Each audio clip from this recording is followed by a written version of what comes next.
Hi, this is Irma's Metal, checking in for your somewhat daily dose of Deepwoken lore. Today we'll be investigating the lore behind the newest boss added to Deepwoken, Titus Fulminius Destellus, the Legion Commander. It's not just Titus that's been released this update though. We have new enchants, a new fist style, and a whole new dungeon, all related to Titus and the prison he's being kept inside. As part of his boss fight, we delve deep into Fort Merritt to launch a rescue mission, but I'll get to that later. Since this update is so new, I'm sure that many of you haven't had a chance to dive into the lore and story behind Titus, so here I am to do it for you. Remember to subscribe and like the video. We're well on our way to 10,000 subscribers, in fact, we're almost there. With that out the way, let's begin with haste and unearth the lore behind Deepwoken's all-new raid boss, Titus. So we've received a boatload of content this update, but it all revolves around Titus. If you want to challenge this new boss, you'll have to go find the 100 Legions camp situated underneath Erizia, speak to Titus, a waiting NPC nearby, and they'll give you the Legion Intelligence item if you've got high enough rep with the 100 Legions, above ally rank, I believe. Once you've acquired the Legion Intelligence, you can head over to Fort Merritt and enter the dungeon, where you'll find Titus. Before I walk you through that though, you can speak to an NPC named the Struggling Guard near the entrance to the dungeon, and he'll tell you all about where Titus is being held and just how he got captured in the first place. The guard mumbles something as you approach, unaware of you. They couldn't even get a helm my size, can't see a damn thing with this. Soldier? The guard startles and immediately jumps to attention, saluting you. Sir, yes sir, I stand alert on duty, Captain. None shall get past me on my first day. At ease, soldier. What's behind this door? Although he wears a helmet, you can tell his face drops. Sir? Is this a test? Wait, yeah. Sir, yes sir, I will not fail this test. This is the Fort Merritt Detainment Corps, sir. The highest security prison this side of the Eastern Luminance, sir. Very good. Who's currently held inside? Sir, only the worst of the worst, sir. All hostile elements want to fight against the Central Authority, sir. Criminals, pirates, and enemy combatants, sir. And that one unnerving Legion Commander, sir. Unnerving Legion Commander? Sir, correct, sir. The, Titus guy, sir. Commander of the 49th Legion, sir. He scares me, sir. Why does he scare you, Private?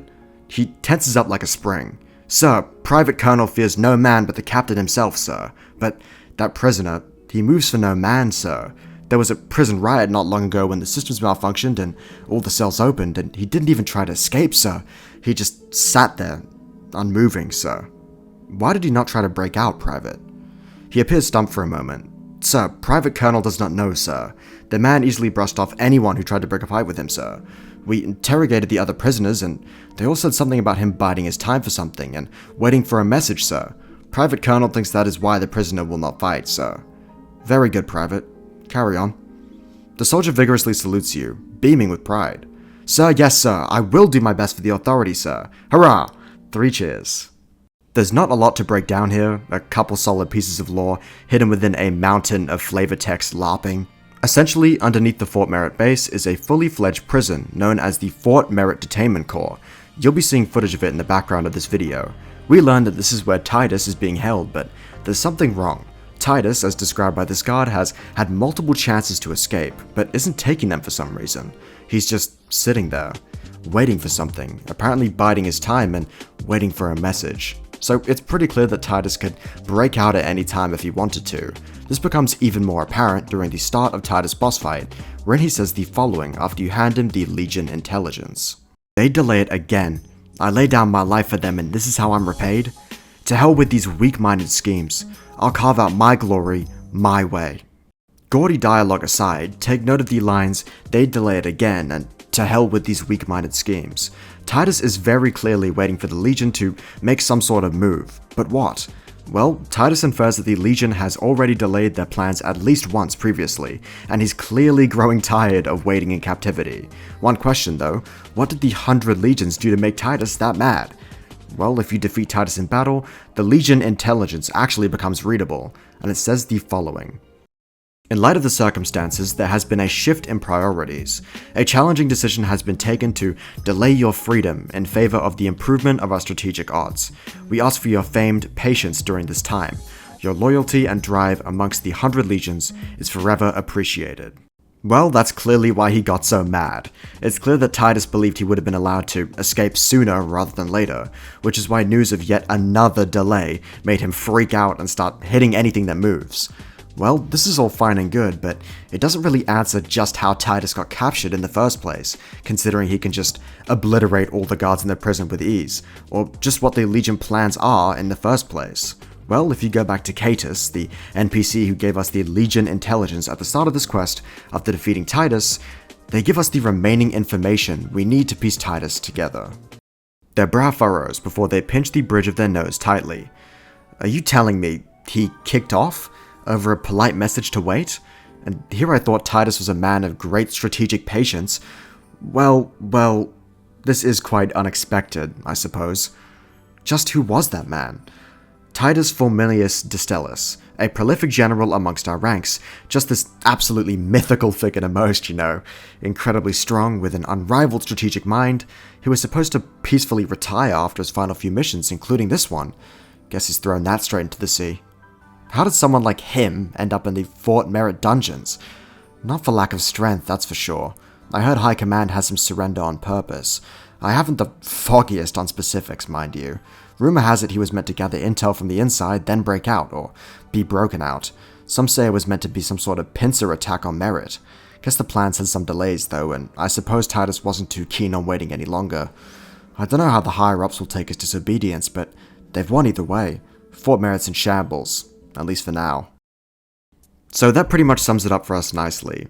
Titus purposefully allowed himself to be captured in order to launch a pincer attack on Fort Merritt, along with Legion troops on the surface. However, this plan got delayed and delayed and delayed, until Titus couldn't take it anymore and chose to break out himself. We can assume that this attack on Merritt was delayed due to other conflicts with the Authority or the Star Kindred Church, for example, but when we beat Titus, he actually does concede to the plans of the Legion, choosing to play along. It's not just that he says, though. Ha, you're strong, I'll give you that. But I vanquished warriors far stronger than you'll ever be, Sprout. How'd you lose to me then? You got lucky. Every dog has its day, but enjoy your breath while it lasts. In the end, everything crumbles. Even you. How did you earn your name? My conquests in the west resound like thunder, but here in the east is where I earn my name. With storm like might and lightning, I vanquished innumerable foes in star-strapped Aratel. For that I am named Fulminius and Distellus. You did all this on your own. He shakes his head bitterly. Bah, history only remembers the general and never the soldier. The 49th Legion followed me with unwavering loyalty into the maw of fire and slaughter. I was a warrior among their ranks until I became their commander. With their might and my strategy, we were an unstoppable force. What happened to them? He chuckles with a tinge of sorrow. Countless fell with valor over the years. So many brothers and comrades lost. The 49th still lives, but I have not heard of them since I got into this sordid place. Perhaps they await me still. He scowls briefly. Or perhaps another commander guides them in my absence. Well, there you have it. Titus earned his stripes from fighting Authority forces outside Aratel, which is where he got his titles from as well. His 49th Legion may be disbanded, may still be deployed in the field, but regardless, they're well outside his influence. With nothing left after his defeat, Titus chooses to succumb to the orders of his superiors and takes a knee. It's our influence that changes the future of the Legion, but Titus's defeat leaves some major questions. The largest question, I'd say, is just who the superiors of his are. If they're stronger than Titus, who can pretty handily take on multiple player characters, it's likely we're looking at a figurehead nearing the likes of Dralis and Yaya Fino's self-insert Maestro Evangard Rest. Regardless, I'm done here. I've been Hermes Metal, and this was the lore behind Titus. Stay well, be safe, and remember that God loves you. Love. I've got food poisoning, man, I'm not gonna lie, I'm gonna go to sleep.